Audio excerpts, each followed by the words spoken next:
Hey everybody, this is Phil Harrison with Dura-pack here. To everyone locally and everyone in the MICAA, thanks for tuning in. So today we're going to talk about cannabis packaging 101, containers and automation. So first, a little bit about Dura-pack. So we've actually been in business 50 years. We just celebrated our 50th anniversary last year, actually. We're a third generation business. My grandfather started the place in the 70s. And my brother Kevin and I have been running it since. So we entered the cannabis market in 2008, pretty much when Michigan went medical. We supplied pouches to those guys. We're actually the only company that manufactures not only the cannabis packaging equipment and the automation, but the pouches themselves, which is kind of a unique thing to do everything under one roof. And we're super proud to do all that right here in the great state of Michigan. So here's some of the folks, mostly local, that we've helped in the past and, we're currently working with. And so a little bit about me, who's this Phil guy? So I was born and raised here in Michigan. As I mentioned before, we're a third generation company. So if you look at that old Toledo scale in the top right corner, that's basically what, our grandfather started working on. And then over the years, we kind of got into more advanced automation and things like that. Personally, I've actually got 25 years of experience in the field. I actually started writing software in this space when I was 12. And then on a more personal note, my wife and I have 4 kids, 14 chickens, and we actually have one on the way. So today's talk, we're going to divide this into 2 sections. The first one, we're going to talk more about the flexible packaging and the containers. And then we're going to switch over talking about the automation piece and how to kind of like grow and scale your operation without leaning on so much manual labor. So before we get into the details, I think it's helpful to kind of zoom out and, like why packaging, why do you even need us? So the cool thing about cannabis is there's so much unique products and there's a lot of, love and energy that gets put into the product. And ideally you don't need us, right? So ideally, your freshly picked and trimmed flower or your freshly baked edible can get consumed in that moment at a time, right there by the consumer. But there's a supply chain, right? So you have to get it from point A to point B.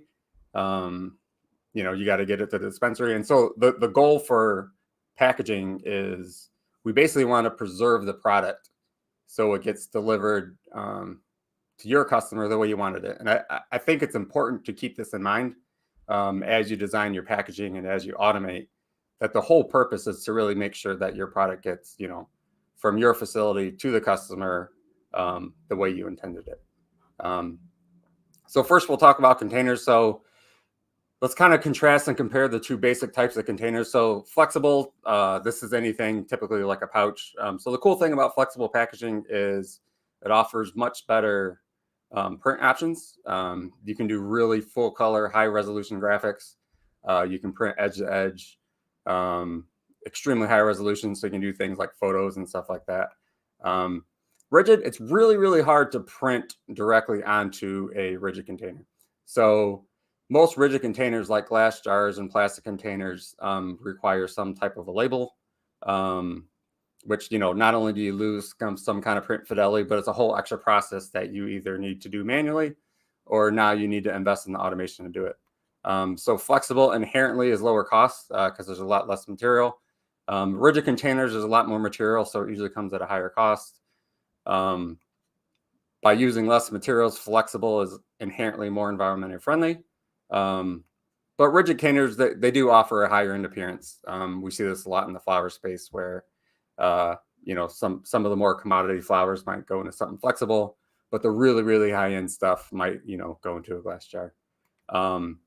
Flexible, it's a lot easier to transport from point A to point B. But rigid offers, glass jars especially, it really protects your product from physical damage. So if you picture like a flower product in a pouch, getting put into like a pocket or a purse, it could get damaged, whereas a jar kind of protects it. So in flexible packaging, there's 2 basic styles. There's the stand-up pouch, and this is what has the bottom gusset, which stands up nicely on the store shelf. And then you also have a flat or a pillow pouch, which is flat, doesn't stand up, this is a really good fit for things like, single serve gummies or lower count edibles and things like that. In the flower space, gram bags as well. So it doesn't matter which you go with. They're both available with different seal configurations. And they're both available with, zippers, tear notches, hang holes, all that stuff. So it doesn't matter what format you pick. You can still get, all these options available to you. So now let's talk about printing and branding. So in flexible packaging, there's two basic types of printing. There's like the traditional or analog method, and then there's the newer digital method. So to really understand this, it kind of helps understand the history. So in the beginning, this guy, Gutenberg, he pretty much invented the printing press in the 1400s. And it was the base concept is you etch plates or cylinders, and then you slap ink on it. And then you can, basically take the ink on that thing and apply it to anything. Back then it's paper. Nowadays we can put it on pretty much anything.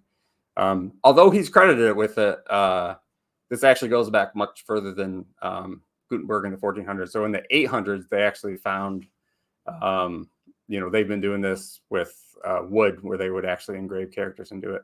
So it's a really, really, really old technology, to be honest, but it's still being used. But, it's credited with, worldwide bestsellers like the Bible. And it brought us cool breaking news like the end of Prohibition and the invention of the horseless carriage. So nowadays, the way analog printing works, it's a little more advanced than the Gutenberg press. And so essentially what you have is you've got like an ink bath, which is basically like a tank that just holds ink. And then you have an etched printing plate. And so if you've ever bought, labels or any type of flexible packaging, and you saw that like one-time tooling or one-time plate fee, this is basically what you're buying. And then there's an impression roller. And then all the impression roller does is pretty much apply pressure to whatever you're printing. And so what basically happens is you walk through multiple different colors. And so it's really common to start with like a white, because white is a very good backing for the rest of the colors. If you're printing on a clear substrate, anywhere that you don't put white basically becomes a window. And so if you were to like open up, your color printer at home and look at your overpriced print cartridges, what you'll basically find is you'll find like a CMYK. And that's basically what big printing presses do. So you start with like your C or your cyan, then you'll go to a magenta plate, and then your Y or yellow, and then your K, which is basically black. And so each one kind of overlays a different color. But then by putting these all overlaid, you basically get like a full color image. So the thing about these presses is you picture you go to print something, and now you want to change to a different print or like a different SKU, whether it's a different flavor or different text. You have to physically remove, all of these printing plates. Sometimes you actually have to drain and refill the ink. And these presses are huge. They're like 100 feet long. So it's a big, arduous process to do this changeover. And that's where digital printing comes in. So conceptually, you're still overlaying the colors, but instead of like ink baths and printing plates, it's all done digitally with print heads. So, you'll still lay down white, but it's done digitally with the print head. Then you'll do cyan and magenta and yellow and black, and you still get that same image, but now you're doing it without all this physical changeover. And instead of like a 100-foot long press, the presses are really small and they change over on the fly. So if you've got multiple SKUs or multiple flavors, there's no notion of a changeover. The technology will actually do it for you. So you could be running one flavor, and then it knows after 1,000 or 5,000 or 10,000, it'll actually change on the fly. So you can actually print everything without even stopping. So to really understand this, I think it's helpful to dig more into like a real world cost example. So we'll kind of go head to head. We'll do digital, and then we'll do kind of the more old school analog. And so say you're printing 10,000 bags. and you have 2 SKUs. If SKUs isn't a household name for you, it's basically any different type of print. And so say, digital, it's a 50-cent bag. If you're doing 10,000 bags and you have 2 SKUs, you're only doing 5,000 per. In the analog space with these big presses and all that changeover, you actually can't do it because the presses are too big. So digital is pretty much, if you're lower volume, that's basically your only option. But say you're doing a lot more bags. So now you're doing 250,000, still 2 SKUs. So now your digital price comes down. It's only 35 cents. In the analog world, it's a lower per bag price, but now you have to buy all those printing plates, and you have to buy multiple sets because you're doing 2 SKUs. So now you're going to spend like $4,500 in printing plates, which kind of equals it out. So now it's a 35-cent bag. So in theory, the first time you buy this, if you went the analog route, it's going to cost the same as digital. But the downside is if your artwork changes, which in the cannabis space, this is pretty much the norm, right? There's a regulation change at the MRA, new product launches, marketing, et cetera. Odds are pretty much every time you reorder bags, something is going to change. So if you're constantly rebuying those plates, that kind of is an equalizer. But now let's say you're doing 250,000 bags, but instead of only doing 2 flavors or 2 SKUs, you're doing 10. So in the digital space, it's still a 35-cent bag because the press is going to change itself over. But now in the analog space, for all of those different art changes, you have to buy a new set of printing plates. So now you're dropping like 20 grand on printing plates. And then by doing that, it really jacks up your final cost. So now it's like a 43-cent bag. So again, in theory, if you had no artwork changes, the analog almost seems like it's a better route. But in this space, we always recommend everybody say digital because it's really, really hard to avoid artwork changes we found in cannabis. So the big takeaway from this is we tend to recommend stick digital, even as your volumes go up, because investing in printing plates just really tends to not make sense. So now we're going to talk about film. We tend to think about plastic bags of just being like this one piece of plastic or like this one layer. But in actuality, most pouches, they're actually formed from like 2 to 4 layers laminated together, typically glued together. The cool thing about this is it allows us for each layer to bring its own unique attribute to the table. So a typical film lamination, this is like your typical, what people call like a Mylar pouch in cannabis. So you start with an outside clear layer of what's known as PET. PET itself is like a really good protectant layer, but it doesn't give you very much like inherent benefit. But in terms of barrier, then we add a metallized layer, a met pet. And this is what gives cannabis pouches that like silver appearance, especially if you look on the inside, almost like that mirror finish. But these 2 layers alone, you actually can't heat seal. So even though it's a really high barrier, you actually can't make a bag out of it. And that's where the inside layer comes in, which is some form of polyethylene, which is pretty much any acronym that ends in PE. The one we use is LLDPE. And the thing to keep in mind is you tend to see pouch thicknesses rated in like mils. And so you might see like a 3.5 mil pouch, and you might see like a 5 or 6 mil pouch.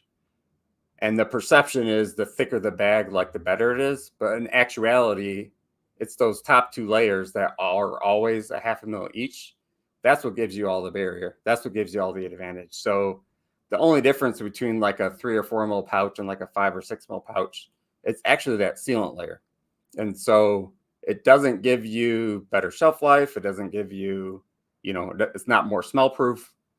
It just adds more sealant. And so the only thing it really does is like essentially adds the perception that it might be better.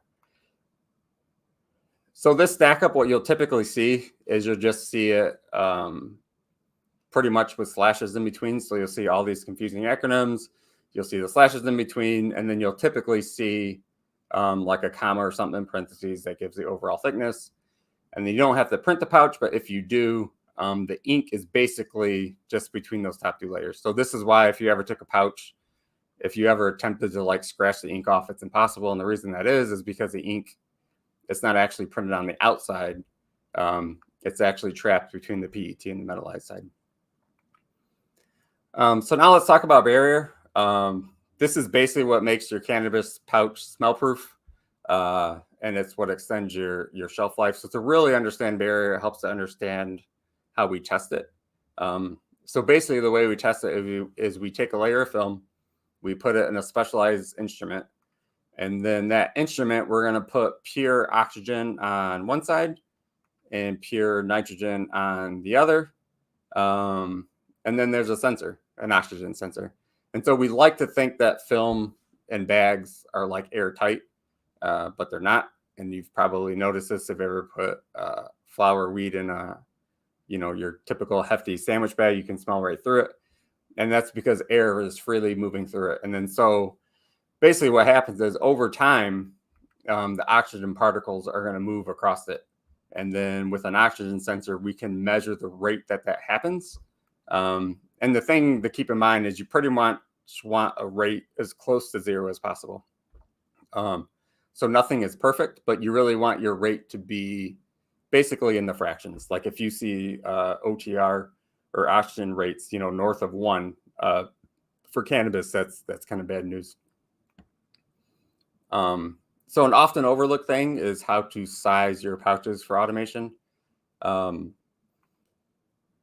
So typically what we see is a lot of people get really excited about a product launch and they just spend an enormous amount of time figuring out, graphics and layout and all that stuff. And they super excited about the graphics and they do all the mock-ups and they send it out and they get them printed and they get a boatload of pouches in and they put them on the floor only to find out that either the product doesn't fit in it or you can't automate it.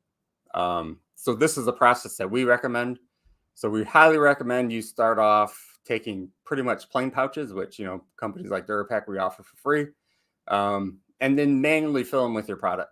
So if you see the pouch to the left where the flower is basically up to the zipper, this pouch is way too full. This is never something, it'd be really difficult to fill manually, but you'd never be able to automate it. The pouch on the right, you'll notice that kind of air gap below the zipper. This is a well-sized pouch. This is something you could easily automate. So step 1 is kind of manually fill these 2 pouches. And then once you do that, we recommend performing what we call like a drop test, where you'll basically set these pouches, even on like a conference room table, and basically through either a funnel that someone like us provides or, a mock-up with cardboard and duct tape, whatever it is, and drop the product through the funnel.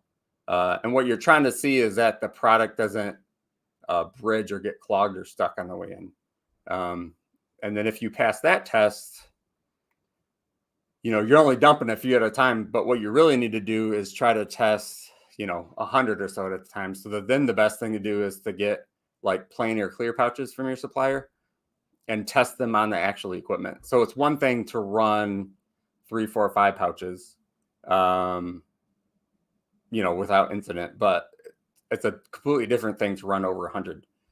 So it's really important to do this kind of testing on a machine. And then once you do steps 1 through 3, you do what unfortunately some people start with is now that you have a properly sized pouch, now that you can automate it, now is the time to get die lines, which all a die line is basically a drawing you get from companies like us that show you where the zipper is going to be and the seals, and then you put your artwork over that. And so by following this process, you'll basically avoid a boatload of headache of getting a bunch of pouches that basically would essentially be unusable. So now let's talk about child resistance. So originally, there used to not be a lot of options with, child resistant zippers. There were only a couple, but the cool thing is there's a ton to choose from now. The product availability and the options is really awesome, but unfortunately there's almost too many options. So it's extremely important now to verify the certification to make sure that, your closure that says that it's child resistant actually is child resistant.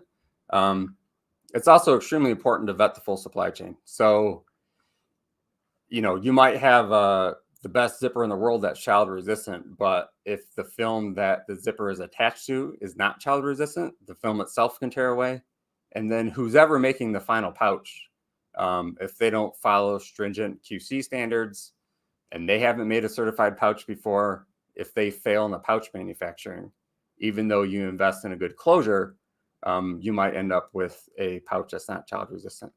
And an important and often overlooked thing is, child's in the name, right? So the goal is to prevent a child from accessing it. But the way these tests work is they basically take a child resistant pouch being tested and they put it in a room full of kids, and the kids have to not be able to open it.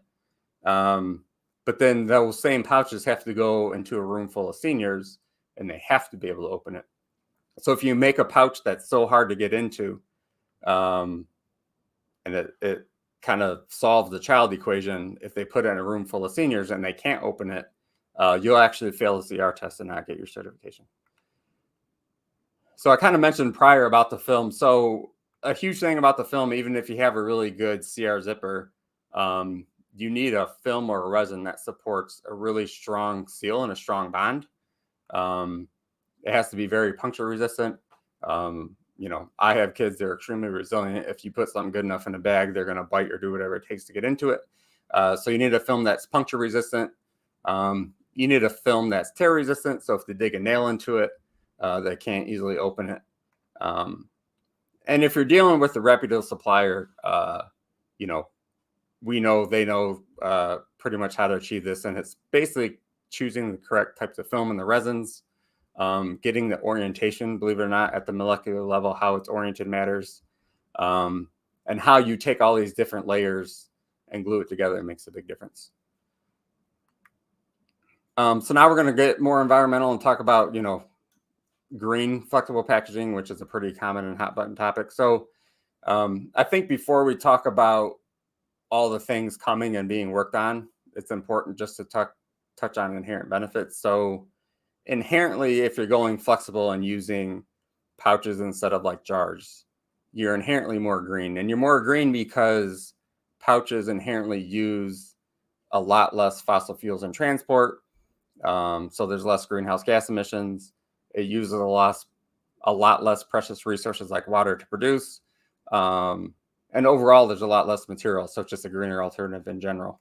But the big thing in green with pouches is the transport thing. So if you think about if you're buying glass jars, when they're getting trucked to you, it's pretty much mostly air that's being shipped. Whereas when you ship pouches, they ship flat. And so the typical stat is that one truckload of pouches is equivalent to 15 to 25 truckloads of like glass or plastic jars. So not only is, there's a lot more emissions and it's less green, but, when it gets to you, you have to store all this, right?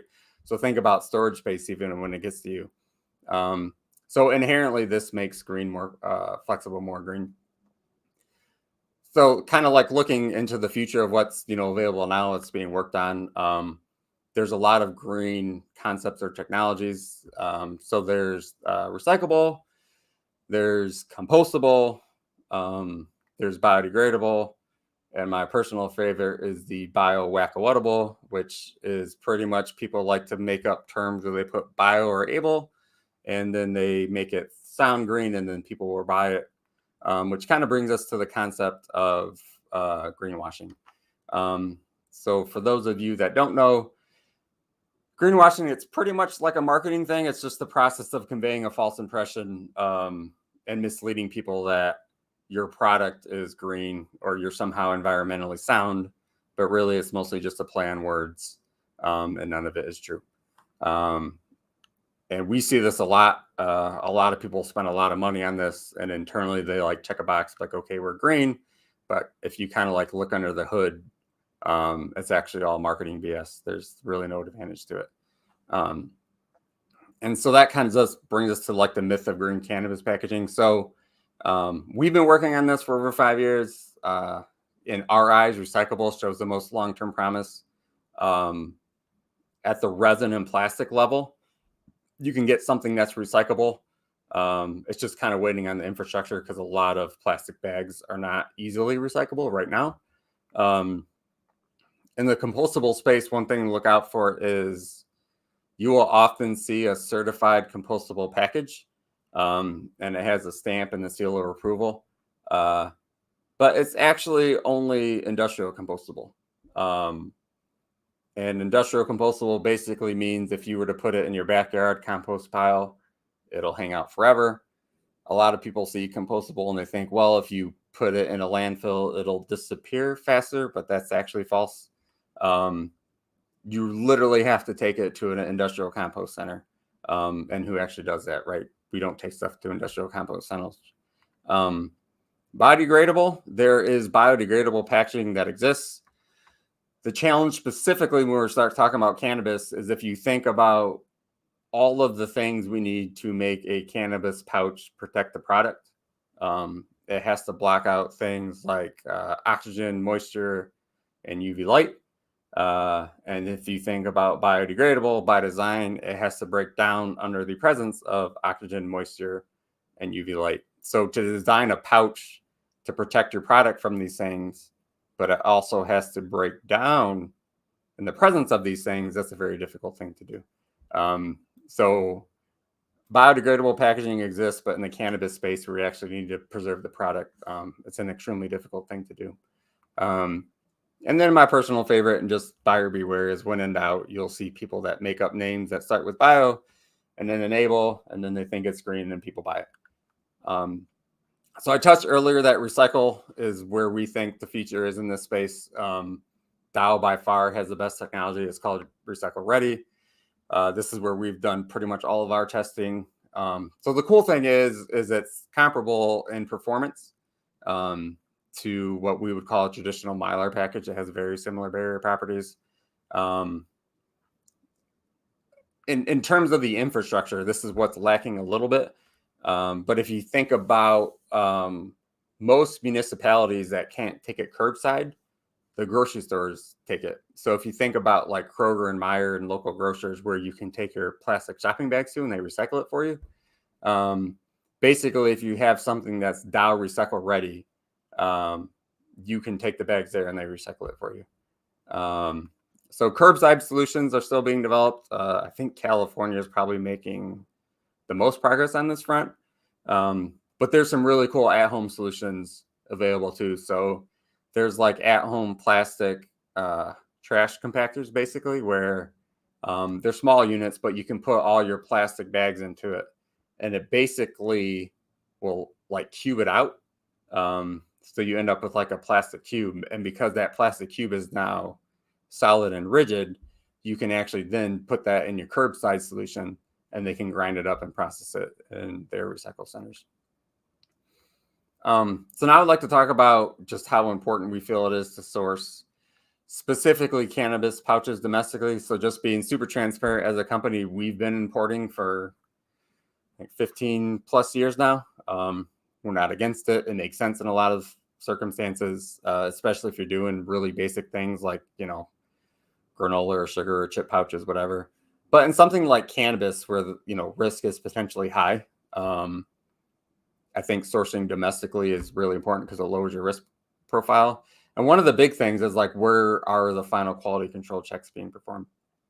So there's a lot that goes on in terms of, not only the film and the oxygen and the barrier, but, burst strength and child resistance and everything else. And we've seen a lot of, overseas supplier pull fast ones where instead of using like legit Mylar packaging, like metallized film, they'll just take low barrier film and print it silver. To the untrained eye, it looks the same. So unless you drop about $250,000 in your own QC lab, you wouldn't know any different. And you wouldn't know any different until you ship a boatload of product, out to dispensaries and you start having issues. So it's just a higher risk profile if you're importing specifically a cannabis pouch.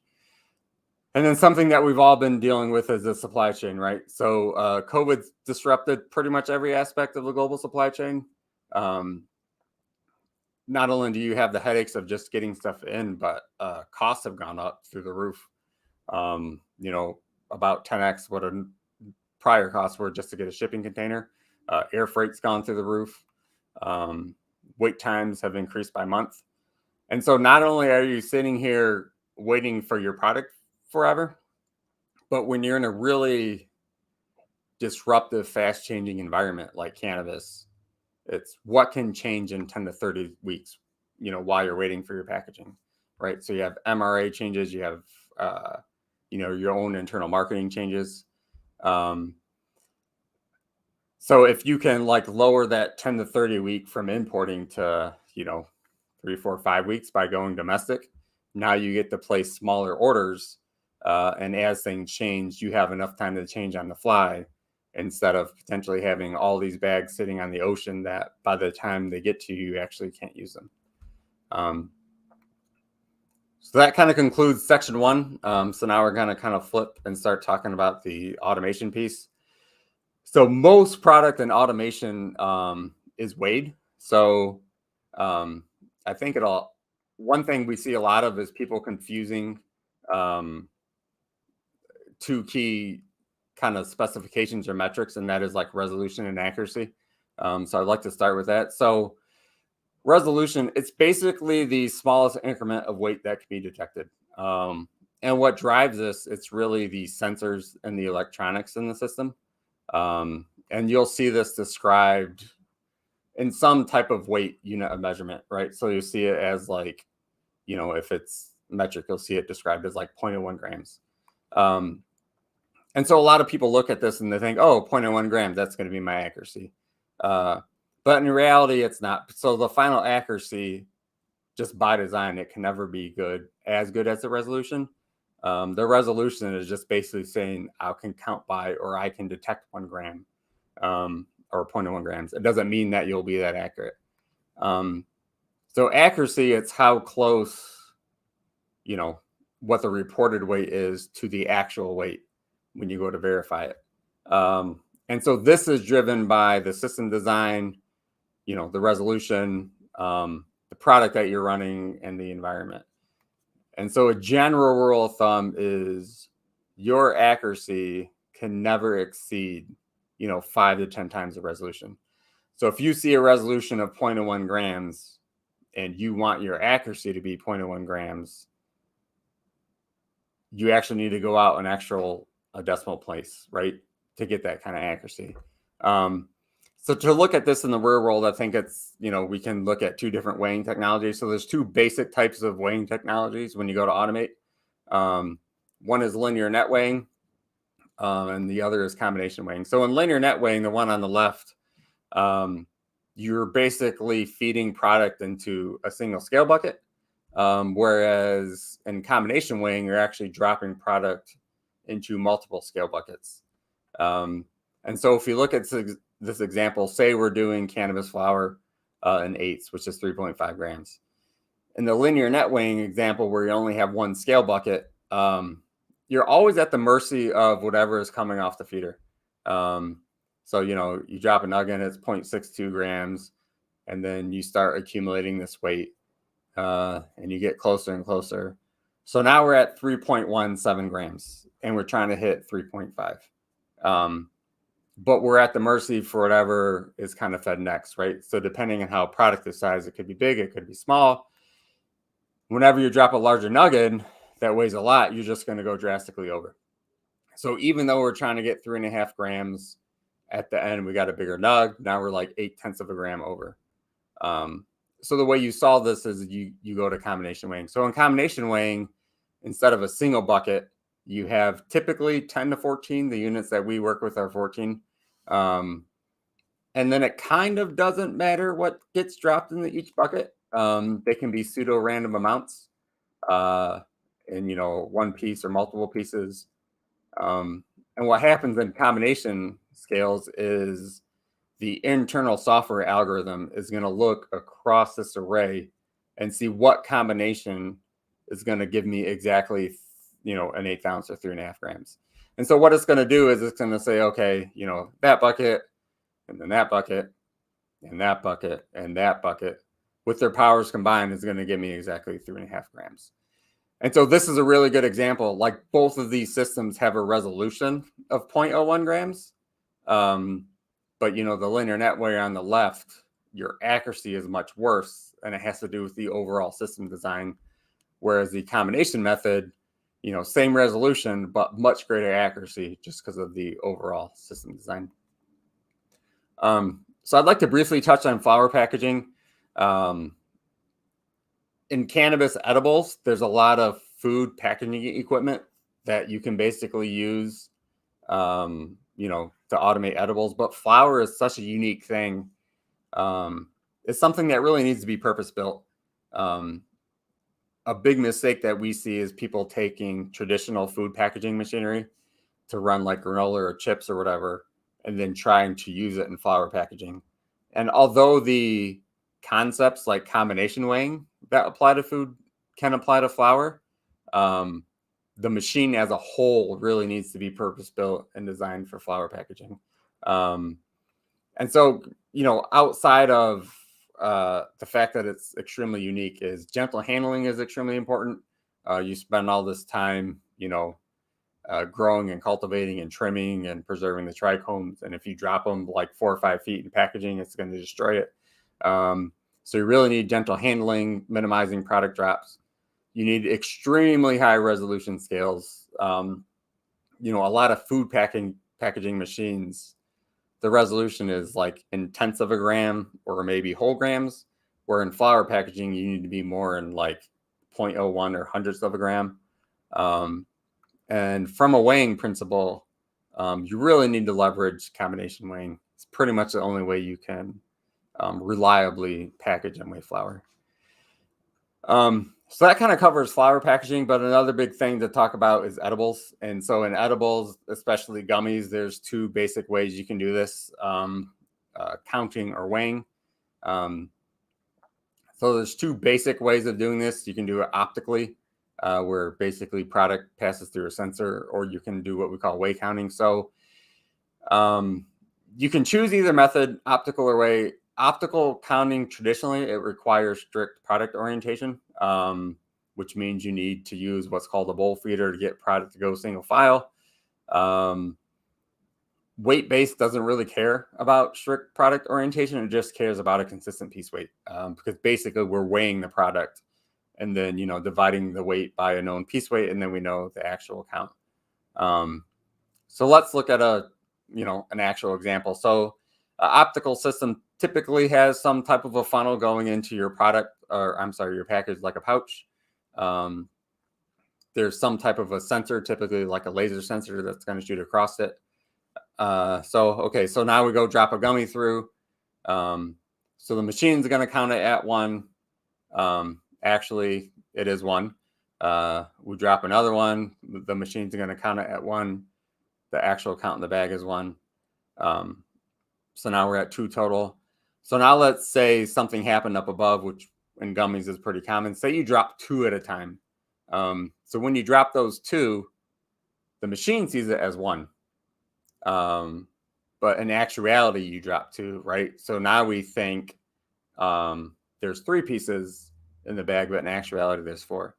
And, gummies like to stick. So say you have 2 gummies stuck together and you drop it. Again, the machine's going to count that as 1. But in actuality, it's 2. So now your actual count in that bag is 6. As far as the machine's concerned, it's 4, and we're trying to get to 5. So it's going to call for and drop yet another one. Okay, so now the machine's at 5. But in actuality, you were 2 over, which in any other industry isn't that big of a deal. But in the cannabis space, not only is that extremely expensive, but, you just broke some pretty serious regulations as well. So one way to solve this in weight counting is it basically uses the same technology that we talked about in flour, which is combination weighing. So in combination weighing, we don't really care what drops in, right? You can have 1, 2, 3, 4, it doesn't matter. But in counting, what the system is going to do is, given a known piece weight, let's say it's 3 grams, the system's automatically going to divide the weight by the known piece weight and convert that to pieces. So as these different counts fall into the different buckets, it's going to convert it to pieces. But the algorithm is the same. So it's basically going to say, okay, I'm going to take this one and this one and this one, and with their powers combined, I have 15 grams, which is 5 pieces. So traditionally, as a company, for years, we always kind of leaned more into weight-based counting for all these reasons until recently. So we partnered with a company, Vmec, that has some pretty advanced technology for counting. And instead of using like what I would call like a dumb laser sensor, they actually use extremely high resolution, high speed vision. So with that same funnel going into your package, instead of using a simple laser sensor, they actually take multiple cameras. So they're looking at your product from 2 sides. And then like an air jet to blow product out if it doesn't conform. And then just for good measure, there's actually a 3rd camera to verify that what the first 2 cameras saw was real. And then you'll throw in like a reject bin. So if we walk through a similar example, you drop a gummy through, there's an extra step here because you have vision. So the vision is going to analyze it. And instead of just counting it, it's going to say if it's approved or rejected. So in this case, we dropped the gummy, it recognized it. Okay, it's approved. My machine count, my actual count is 1. You drop another gummy, it's approved. But now let's throw, similar examples as what we talked about a couple of slides ago. So say you drop 2 at the same time. So in the last example with the simple laser sensor, that's going to get counted as 1. But because we're looking at the gummies from multiple angles, we actually see that it's 2. So the machine's going to count it as 2. So now we're at 4 and the actual count is 4. But now let's say we have 2 gummies stuck together. So what happens is, because it's a high-end vision system, it's going to look at the overall shape and it's going to realize that this is not something that's normal, right? Because they're stuck together. So now it's going to reject them, and it's not going to count them. It's going to use the air jet to blow them out of the stream high speed, and it's just going to go into a reject bin. And now let's say something is wrong with your mold and you drop, part of a gummy. Again, you really don't want that in your package. Any other system would let it go, but this is going to realize that it's not a good fit. And so it's going to blow it into the reject system. And now let's say you're running all red gummies and then accidentally a yellow gummy was in the mix. Again, these cameras, not only are they super high resolution, but they're full color. So it's going to see that different color and it's going to realize that that does not belong either. And it's going to blow it into a reject bin. So now through all these different scenarios and anomalies, it still knows that all these weren't counted. So our machine count and our actual count are still 4.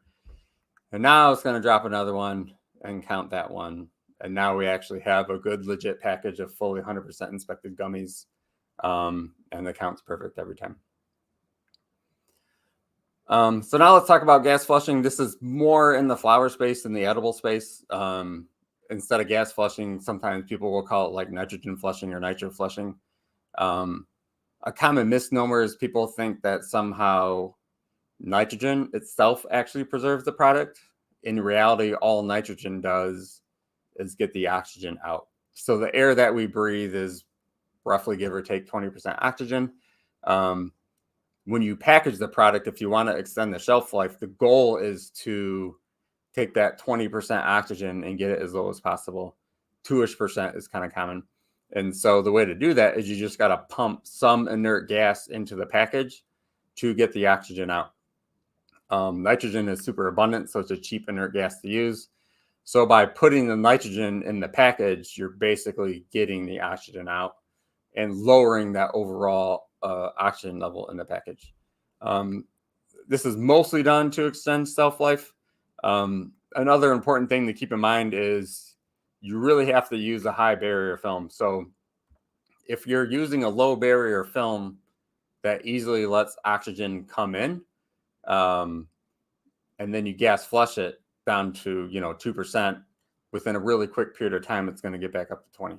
So if you're going to gas flush, it's important to use a very good high barrier film. Another cool thing this technology can do is, with the right mechanism, similar to like potato chip bags, it can kind of blow it open and act like a protective layer as well.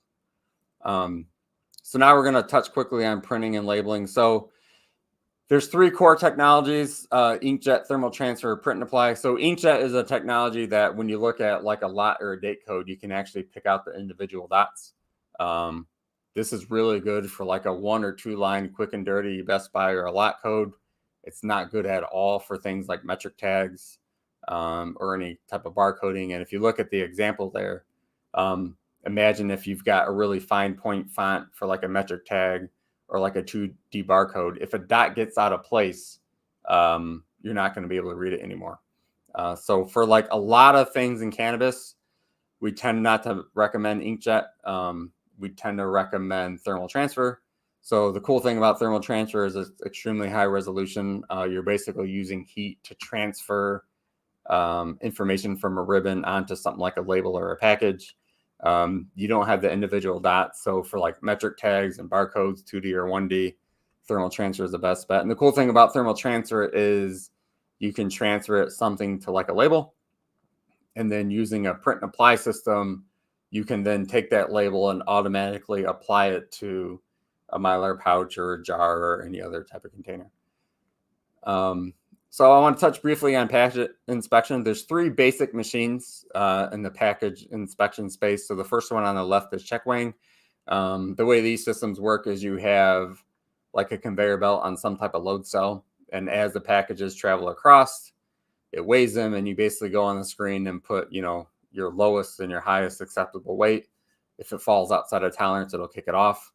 One thing to note is that if you're doing glass jars, your traditional check weigher alone will not work. And that's because glass jars, when empty, vary so much on their own individual weight that you need a more specialized system. And we actually make one where you actually have to tear the jar out, fill it, and then check it based on that known tear weight.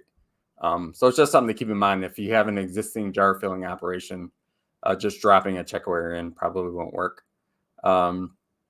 Metal detection, this is basically designed to pick up any type of metal, ferrous or non-ferrous.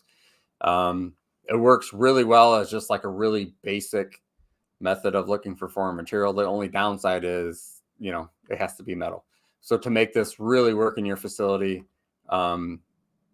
you pretty much have to buy metal impregnated products. Like you can buy metal impregnated Band-Aids and all these other things. And that means if something that does not have metal, you pretty much have to put metal in it so it can get picked up. And that kind of brings us to X-ray. So the X-ray machine, this is basically like a super high-end version of what you see at TSA in the airport. So it can look inside your package and it can pick up pretty much everything. Bone, plastic, anything. And so you get to train it to what foreign material looks like. It's a huge cost jump to go from metal detection to X-ray. But if you look at all the things that could go wrong in your facility, and how easy it is to go viral for having, foreign material in, the jump of going from metal detection to X-ray, I think tends to make a lot of sense. One of the big QC checks we actually don't see a lot, but it's extremely important, is seal testing. So if you're doing any type of flexible packaging, there's a device, and it's kind of pictured there on the right hand of the slide, that will do a destructive bubble emission test. Basically, you take this chamber, it's filled with water. You take a sealed package. It's a destructive test. You take a sealed package, you put it in, you close the lid, you turn it on, and it just draws just an enormous vacuum. And so when you put a flexible package in, what you'll see is that it's basically going to blow up like a balloon. And so this tests, the seal and the film strength and the integrity. And so if you have a bad seal, you'll see what we call like a catastrophic failure, where the whole thing will just blow up. But more often than not, you don't get a massive failure. You get what we call like a channel leaker. And this is where there's like an artifact on a seal bar somewhere. If you look at the seal, it looks like it's great. But when you put it in this chamber, you'll see like a stream of bubbles coming out. So a stream of bubbles coming out basically means that air can also get in. So especially if you have product that you're gas flushing with a very high-end barrier, if air can stream out, air can get in. So unbeknownst to you, if you're not doing this check, the seal looks good, you can tug on it, it's strong, but you can actually have a channel leaker. And now if you gas flush, your pouch down to 2%, it can very easily get back up to 20% really quickly because air is allowed to freely move in. So one thing I like to talk about is scaling automation. We spend a lot of time as a company actually downselling people where they want to come in and just like fully automate everything. And as much as I appreciate that, you kind of have to look at a lot of different factors to decide what level of automation is right for you. So a lot of this has to do with batch and run size. So if you're doing a lot of small batches, sometimes it makes more sense to stay more maybe manual, or instead of going full auto, go like semi-auto. Another thing to keep in mind is like production throughput. Being able to run 100 or 1,000 a minute sounds great on paper, but if you don't need that kind of throughput, you're investing in very large, complicated automation when really you only need to run, a fraction of the speed. I think it's really important too to really contrast semi-auto versus fully auto. So a lot of people want to automate everything to the hilt. But say you fully automate one type of container and you do this massive investment, and then you change container types shortly after you get it. A huge chunk of that investment now is basically gone. You now have to reinvest for the new container. So to protect yourself from that, if you stay more semi-auto, until your containers and everything really get solidified, you'll save a lot of money and a lot of headache by staying at a smaller system until things are kind of solidified and then growing it out once you know what your actual container will be. So now let's talk about footprint and utility. A big thing we see is like physical space restrictions in cannabis facilities. So a lot of people think in 2 dimensions. So it's like, oh yeah, we got plenty of floor space. But packaging and automation grows vertically, and it grows vertically very, very quick. So 8 to 10 foot ceilings, you're going to be extremely limited if you have low ceilings. We prefer and we recommend more like 15 to 20. Most places have electricity because you have to for lights and everything else, but compressed air is not common. And even the type of air compressor that you get needs to be the type for automation. Your typical like Home Depot shop compressor will not run most automation. So keeping that in mind is important.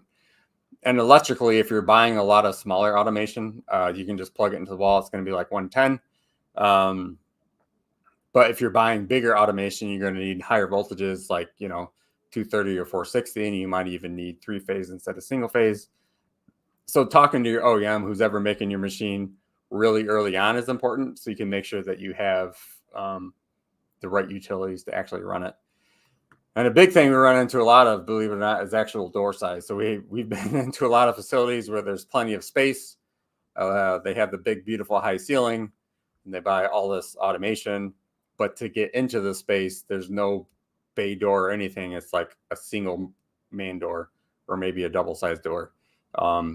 Which often requires some, demo on the spot, or you got to take the machine back and do some construction later. So it helps sooner than later to think about not only the space that the machine is going to take up, but actually how you're going to get it into the space. So we covered a lot today, in general, but we're also offering free packaging consultations. So if you want to dig more in depth to anything that we talked about, if you want to talk about something specific to your operation, or maybe touch on something that we didn't cover today, just reach out to the email in the corner, sales@durapack.com. More than happy to set up a free one-on-one consultation. We're also doing free tours. My marketing guy loves to put my face on everything. I think it's like Frank's Red Hot. So you can call or email us to schedule a date and time to come out. You can meet with myself and our entire team to see everything in action. So not only demo machines, but you can meet everybody that makes all this stuff and see that we do it right here in Michigan. We're located in beautiful sunny Taylor, Michigan. We're actually just super, super close to Detroit Metro Airport, less than a mile away. We're also offering to our MICA members our Dura Defense line, which is our child-resistant cannabis pouch line. Free samples always, but we're offering a 15% discount until March 1st on all of our pouches.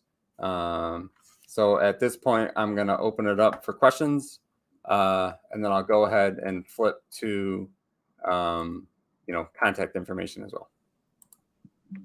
Thank you for that.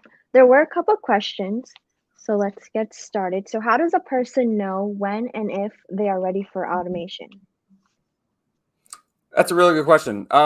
So, if you're doing tens or dozens or hundreds of something, within a shift, you're probably better off sticking with manual. When you start pushing 1,000 or more a shift, that's where automation, even if it's semi-auto, that's where automation starts to make a ton of sense. Okay. The next question is, what is the average cost for an entry-level machine? Good question. So in the cannabis space, it's a little bit unique in that a lot of these small tabletop machines that we sell to the food industry don't work well, kind of like that linear net weigher versus combination weigher example. So your entry-level cannabis machine cost is going to be like in the low 100,000 range, like 100, 130,000. But the thing to keep in mind is that initial investment will grow into a much larger automated machine. So that initial investment that you might run semi-auto is basically a foundation that will let you run full auto at 20, 30, 80, 100 a minute. Yep. Okay. And the last question is about gas flushing. So how long will it basically prolong the shelf life of the product? Great question. It's a little bit of a loaded question in that you really need to do your own shelf life analysis. So things like gas flushing are not a magic bullet. You can't just take a product and say, oh, this lasts a week, I'm going to put gas into it, now it's going to be 6 months. Because how you formulate your product has a lot to do with it. So what we recommend, and we help facilitate this, is that you actually work with a lab to do an accelerated shelf life test. And the role we'll play is we'll actually, at no cost provide pouches with different barrier characteristics and help you flush them to different levels to do your own testing. But if anybody tells you that you can take a product and then add nitrogen and it adds X months, you can't make that promise. You can't make that commitment because a lot of it has to do with the product formulation itself. Thank you. Thank you. So I want to thank the whole Dura-pack team today and everyone for watching. Do you have any last words? No, I really appreciate the opportunity. Hopefully some of you guys will take us up and come visit us. And thanks again for the opportunity. Thanks for the MICAA guys. Hope to see some of you guys soon. Thank you. All right, take care, guys.